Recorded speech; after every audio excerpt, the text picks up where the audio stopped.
நிகழ்ச்சியில் உங்களை சந்திப்பதில் மகிழ்ச்சி அடைகிறோம். இந்த வகையிலே நிகழ்ச்சியிலே நாங்கள் இன்று புது வருடத்தின் பின்பு நாங்கள் இன்று ஆரம்பிக்கின்றோம். இந்த புது வருடத்தை இனிதா நந்தன புது வருடத்தில் தமிழ் பேசும் மக்களின் பிரச்சனைகள் ஒரு முடிவுக்கு வரும் என்ற வகையிலே நாங்கள் வேண்டும் என்ற வகையிலே வேண்டிக் கொண்டு உண்மையில் எமது இன்று பல விடயங்கள் ஆராய இருக்கின்றன. அந்த வகையிலே ராதாகிருஷ்ணன் அவர்களையும் நாங்கள் அழைத்திருக்கோம். அதாவது இந்தியாவிலே சுமார் பல உறுப்பினர்கள் ஜெயலலிதாவின் எதிர்ப்புக்கு மத்தியிலும் இலங்கைக்கு வருகிறார்கள். ஏற்கனவே கனிமொழியுடன் ஒரு கூட்டம் வந்து சென்றது. இப்பொழுது தற்பொழுதும் இன்னும் ஒரு குழுவினர் கூட்டமாக இங்கு வருகிறார்கள். அதை பற்றியெல்லாம் ஆராயலாம் என்றிருக்கின்றோம். அந்த வகையிலே ராதாகிருஷ்ணன் அவர்களை நாங்கள் இங்கு அழைத்திருக்கின்றோம். ராதாகிருஷ்ணன் இன்று பத்திரிகைகள் கூட நீங்கள் பார்த்தீர்கள் இன்று சூடுபிடித்திருக்கின்ற விடயம் என்று பார்த்த வீரேஸ்வரி பத்திரிகைகள் கூட இந்திய நாடாளுமன்ற அதாவது நாடாளுமன்ற தூதுக்குழுவின் இலங்கை விஜயம் ஒரு கண் துடைப்பு என்ற வகையிலே இருக்கிறது. கண்டுடைப்பு என்ற வகையிலே தான் இது அமைந்திருக்கிறது. ஆனால் அதான் இன்று வீரேஸ்வரியிலே தலையங்கமாக ஈட்டப்பட்டிருக்கிறது. அந்த பத்திரிகையில் வந்திருக்கிற சில விடயங்களை நாங்கள் பார்த்துவிட்டு நமது கலந்துரையாடலுக்கு வருவோம்.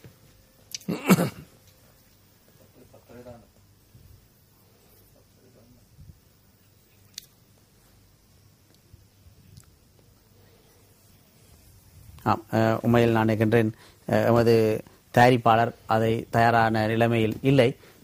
அந்த வகையிலே நாங்கள் இதற்கு வருவோமாக என்று பல கட்டுரைகள் இதை ஒட்டியதாக தீட்டப்பட்டிருக்கின்றன.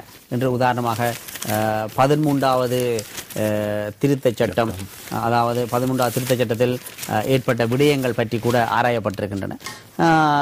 இந்த 13வது திருத்தச் சட்டத்தை ஏன் அமுல்படுத்த வேண்டும் என்ற வகையிலே சட்டத்திரணி அவர்கள் எழுதிய கட்டுரை ஒன்றும் இருக்கிறது. இதன் பின்பு இன்னும் பல தலையங்கங்கள் இங்கு தீட்டப்பட்டிருக்கின்றன. ஆனால் தற்பொழுது இந்தியாவின் இந்த வருகின்ற இந்த குழுவிலே ஜெயலலிதா அம்மையார் அவர்களின், அதாவது முதலமைச்சர் அவர்களின் 80 மில்லியன் சனத்தொகையின் தமிழ் மக்களின் முதலமைச்சர் அவர்கள் இதற்கு எதிரான குரலை எழுப்பியிருக்கிறார். அந்த வகையிலே நாங்கள் ஒரு ஒரு ஒரு பத்திரிகையின் கண்ணோட்டத்தை பார்த்துவிட்டு நாங்கள் இந்த விடயத்துக்கு வருவோம். தமிழர்களுக்கான தீர்வை நோக்கி சர்வதேசத்தை திசை திருப்புவோம். நல்லிணக்க ஆணைக்குழு தொடர்பான விவாதத்தில் தமிழ் தேசிய கூட்டமைப்பின் உறுப்பினர் பலர் பேசுவதற்கு ஆவலாக இருந்த போதும் தலைவர் சம்பந்தனை தவிர கட்சி உறுப்பினர்களுக்கு அனுமதி வழங்கப்படவில்லை. சம்பந்தன் காரசாரமான கருத்துக்களை முன்வைத்தார். ஜெனீவாவுக்கு சென்று நாங்கள் எமது பிரச்சனையை பேசினால் இங்கு இனக்கலவரம் வெறுமென்றும் இன முரண்பாடு வெறுமென்றும் பேசிய கூட்டமைப்புக்கு பல காரசாரமான விமர்சனங்கள் சிவில் சமூகத்தினாலும் ஊடகங்களாலும் முன்வைக்கப்பட்டன. இதில் நாங்கள் எதை செய்தாலும் எதை சொன்னாலும் தமிழ் சமூகம் ஏற்றுக்கொள்ளும் என்றிருந்த கூட்டமைப்பிற்கு நீங்கள் தமிழ் தேசியத்திலிருந்து விலகினால் அரசுடன் இணைந்து செயற்பட்டால் உங்களது அரசியல் வாழ்க்கை கேள்விக்குறியாகிவிடும் என்பதை இந்நிலைமை எடுத்து கூறியுள்ளது. இதன் காரணமாக ஜெனீவா செல்லாத கூட்டமைப்பு நாடாளுமன்றத்தில் 30 நிமிடங்களுக்கு மேல் காரசாரமான விவாதத்தை முன்வைத்தது. இந்த நேரத்தில் அரச தரப்பில் 161 பேர்களை கொண்ட அரச உறுப்பினர்களில் 10 பேர் தான் சமூகம் அளித்திருந்தனர். ஆனாலும் ஆங்கில மொழி மூலமான சம்பந்தன் ஐயாவின் பேச்சு கன்செப்டுக்கு ஆதாரமானது மாத்திரமன்றி சர்வதேச தூதரங்களுக்கு சான்றாக இருந்திருக்கும் என்பது மறுக்க முடியாத உண்மை. இது தமிழ் பேசும் சமூகத்துக்கு கிடைத்த வெற்றி என்றே கூற வேண்டும். நீங்கள் யார் எங்களுக்கு தீர்வை தருவதற்கு? தமிழ் தேசிய கூட்டமைப்புக்கு தீர்வு தேவையில்லை, தமிழ் மக்களுக்கு தான் தீர்வு தேவை என்று அவர் கூறினார். இவ்வாறு கூறிய சம்பந்தனின் கருத்து தமிழ் மக்களின் மனதில் பாலை வார்த்தது. தமிழர்களுக்கு உரிமைகள் தொடர்பான பேச்சு வருகின்ற போது முஸ்லிம் தரப்பையும் தனித்தரப்பாக சேர்க்க வேண்டும் என்பதனை தந்தை செல்வா முதல் இன்று வரையான ஜனநாயக தலைமைகள் ஏற்றுள்ளன. ஆயுத குழுக்களுக்கும் இயக்கங்களுக்கும் முஸ்லிம் தரப்பினர்களுக்கும் இடையில் முரண்பாடுகள் தோன்றினாலும் இனப்பிரச்சினை தொடர்பில் முஸ்லிம் மக்களின் பிரச்சினைகள் தீர்க்கப்பட வேண்டும் என்பதில் தமிழ் தலைமைகள் உறுதியாக இருந்திருக்கின்றன. ஆயுத குழுக்கள் தவறு இழைத்ததாக கூறி ஆரம்பிக்கப்பட்ட முஸ்லிம் காங்கிரசினுடைய வரலாறு இன்று பதவிகளுக்கும் அவற்றை தக்க வைத்துக் கொள்வதற்கும் ஏனைய உறுப்பினர்களை விட தான் அரசுடன் நெருங்கியுள்ளார் என்பதை நிரூபிப்பதற்காக முஸ்லிம் காங்கிரஸ் தலைவர் ஒரு நீதித்துறை அமைச்சராக இருந்து கொண்டு நீதிக்கு புறம்பாக தமிழர்கள் கொல்லப்பட்டது சரியென்று வாதிடுவதை எந்த தமிழனும் பொறுத்துக் கொள்ள மாட்டான். இனங்களுக்கிடையில் முரண்பாடு நீங்கி நல்லிணக்கம் வர வேண்டும் என பேசுகின்ற போது முஸ்லிம் காங்கிரஸ் தலைவரின் நடவடிக்கையானது தமிழ் மக்களையும் முஸ்லிம் மக்களையும் பிரித்தாள்பவர்களுக்கு விட்டுக் கொடுத்தல் போன்றுள்ளது. தமிழ் தலைவர்கள் தமிழ் இனத்தின் பிரச்சனையை தீர்ப்பதை கருத்தாக கொள்ள வேண்டுமே தவிர போட்டி அரசியல் நடத்துவது அழகல்ல. அண்மையில் நாடாளுமன்றில் நடந்த விவாதத்தில் மத்தியில் கூட்டாட்சி, மாநிலத்தில் சுயாட்சி என்று கூறிய கட்சி யாழ் மாநகர சபையில் ஆளுந்தரப்புடன் சேர்ந்து ஆட்சி செய்வதை புதிய யூகம் என்று அரியநேந்திரன் எம்பி கூறிய கருத்து தமிழருக்குள் ஏற்பட்ட கருத்து வேற்றுமையை காட்டுகிறது.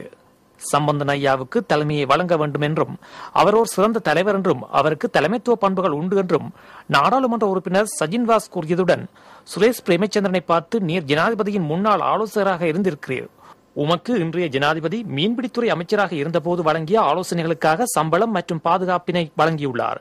டக்ளஸ் தேவானந்தா சிரித்துக் கொண்டிருந்ததும் தமிழர்கள் இன்றும் தமிழர் விடயத்தில் ஒற்றுமையாக இருக்க முயற்சிக்கவில்லை என்பதை காட்டுகிறது. இனியும் எமக்குள் பகைப்பதை விட்டுவிட்டு இனப்பிரச்சினை தொடர்பில் ஒரு கொடியின் கீழ் இணைய வேண்டிய காலம் இதுவாகும். கியூபாவில் நடைபெற்ற 14வது அணிசேரா மாநாட்டில் இந்திய பிரதமர் மன்மோகன் சிங்கிடம் இலங்கை ஜனாதிபதி வடகிழக்கு இணைப்பை ஒருபோதும் பிரிக்க மாட்டேன், பிரிக்கவும் விடமாட்டேன் என உறுதியளித்தார். ஆனால் மன்மோகன் சிங் இந்தியா திரும்பிய பின்னர் சர்வதேச உடன்படிக்கையான இலங்கை இந்திய உடன்படிக்கையை இலங்கையின் உச்சநீதிமன்றம் சர்வதேச சட்டத்திற்கு புறம்பாக தீர்ப்பு வழங்கி பிரித்தது.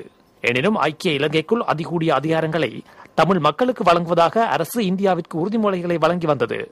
அதனை சிவ்சங்கர் மேனன், நாராயணன், நிருபமா ராவ் ஆகியோர் இலங்கை இந்தியா என மாறி மாறி பறந்து மத்திய அரசுக்கு ராமர் அனுப்பிய அனுமான் போல் இலங்கை இந்தியா பறந்து பேசினர். எனினும் பெரும்பான்மை இனத்திற்கு சாதகமாக அனைத்து தீர்வும் அமைந்ததை தவிர சிறுபான்மையினருக்கு சாதகமாக அமையவில்லை. 13வது சீர்திருத்த சட்டம் அரசியலமைப்பில் இருக்கின்ற போதும் அது அமுல்படுத்த இயலாமல் இருக்குமாக இருந்தால் இந்த அரசு கொண்டு வருகின்ற தீர்வுகளை இந்தியா நம்பியதுதான் தமிழ் மக்கள் மத்தியில் வியப்பாக இருக்கிறது. அன்று ஜேஆர் தமிழ் மக்களுக்கு கொடுப்பதாக இருந்த அரசியல் தீர்வு இந்திய இலங்கை ஒப்பந்தமாக மாறி அரசியலமைப்பில் முடக்கப்பட்டதும், அரசியலமைப்பில் இருப்பதை நடைமுறைப்படுத்த இயலாமல் இருந்ததால் கடந்த காலத்தில் ஜேஆர், பிரேமதாசா, காணி போலீஸ் போன்றவற்றை அமுல்படுத்தவில்லை. ஆசியாவின் வல்லரசாக இருக்கின்ற இந்தியா அதை அமுல்படுத்துமாறு எந்தவித அழுத்தங்களையும் கொடுக்கவில்லை. போராட்ட இயக்கங்கள் இந்த தீர்வு தமிழ் மக்களுக்கு யானை பசிக்கு சோளப்பொறி என்று கூறி வந்தனர்.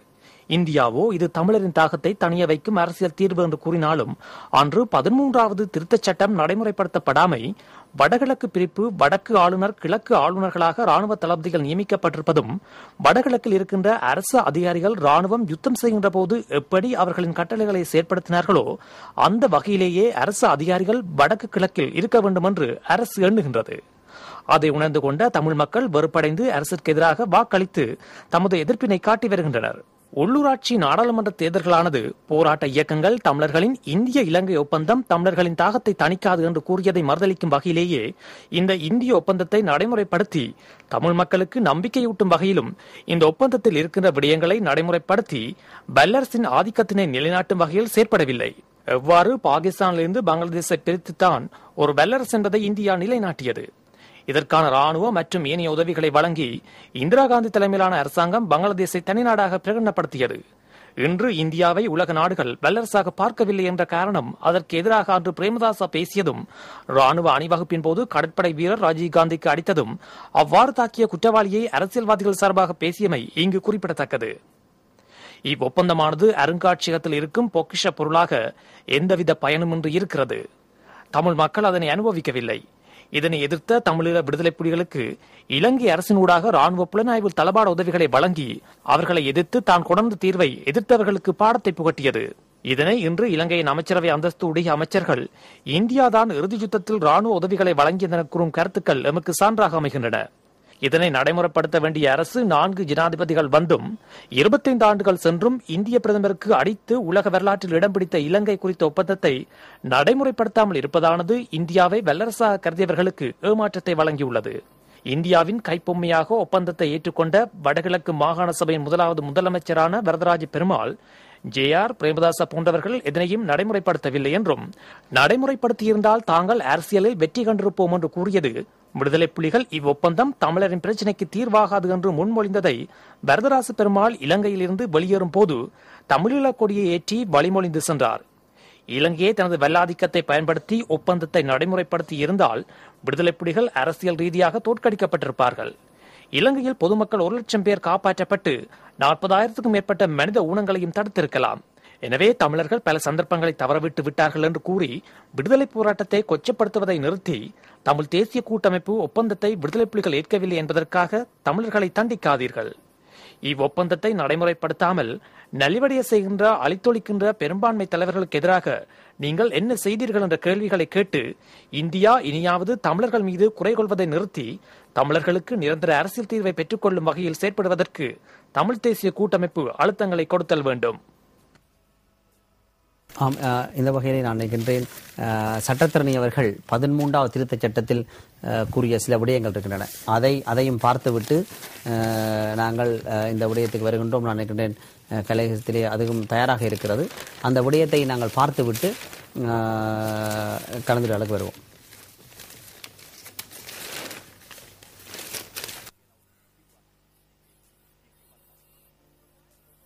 இந்தியாவின் உத்தரவாதம் நிறைவேற்றப்பட வேண்டும். இந்தோ இலங்கை உடன்படிக்கையில் 1987 ஆண்டு ஜூலை மாதம் 29ஆம் திகதி இந்திய பிரதமர் ராஜீவ்காந்தியும் இலங்கை ஜனாதிபதி ஜெயவர்தனவும் கையெழுத்திட்டனர். அந்த உடன்படிக்கையில் உள்ள பல விடயங்களை உத்தரவாதம் செய்வதாக திட்டவட்டமாக எழுத்தில் பதியப்பட்டுள்ளது. உடன்படிக்கையின் பிரிவு 2.14 இந்திய அரசாங்கம் தீர்மானங்களை நடைமுறைப்படுத்துவதற்கு திட சங்கற்பம் கொண்டுள்ளது. அத்தோடு உத்தரவாதமும் அளிக்கின்றது. இந்த பிரேரணைகள் அமுல்படுத்தப்படுவதற்கு ஒத்துழைப்பும் வழங்குகிறது என திட்டவட்டமாக கூறப்பட்டுள்ளது. உடன்படிக்கையில் வடக்கு கிழக்கு ஆகிய இரு மாகாணங்களையும் சில நிபந்தனைகளின் அடிப்படையில் இணைக்கப்படும் என்பதனையும் என்ன அதிகாரங்கள் மாகாண சபைக்கு வழங்கப்படும் என்பதனையும் வெளிப்படையாக தெரிவிக்கப்பட்டுள்ளன.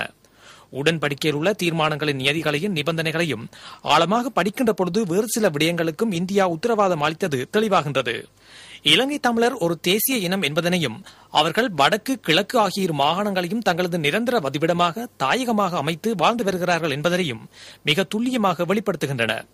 மேற்குறித்த விடயங்கள் யாவற்றையும் இலங்கை தமிழருக்கு பெற்றுக் கொடுப்பதாக உத்தரவாதம் செய்துள்ளது இந்திய பேரரசு. உடன்படிக்கை கைச்சாத்தான 5 நாட்களுக்குள் 3/8/1987 தமிழர் விடுதலை கூட்டணியின் அன்றைய செயலாளர் நாயகம் இந்திய பிரதமர் ராஜீவ்காந்திக்கு கடிதம் எழுதினார்.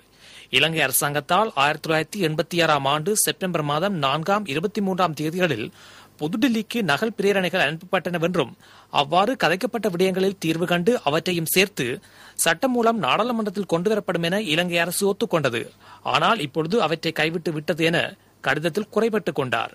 சீனா இலங்கையை அரவணைக்க விடாமல் தடுப்பதற்கான நடவடிக்கையை தன் நலன் கருதி எடுக்க வேண்டிய சூழ்நிலையில் இந்தியா இருந்தது. அதற்காக இலங்கை தமிழரை பலிக்கடா வாக்குவதற்கும் இந்தியா பின் நிற்கவில்லை. இலங்கை அரசை தன்வசம் வைத்திருப்பதற்கு எதை செய்ய வேண்டுமோ அவற்றையெல்லாம் செய்ய இந்தியா முன் நின்றது. ராஜீவ்காந்தியின் கொலைக்கு ஈடு செய்வதற்கு காங்கிரஸ் தலைமை துடியாய் துடித்தது. 13வது அரசியலமைப்பின் திருத்தத்தின் மூலம் பெற்ற அதிகாரங்களை கொண்டு மாகாண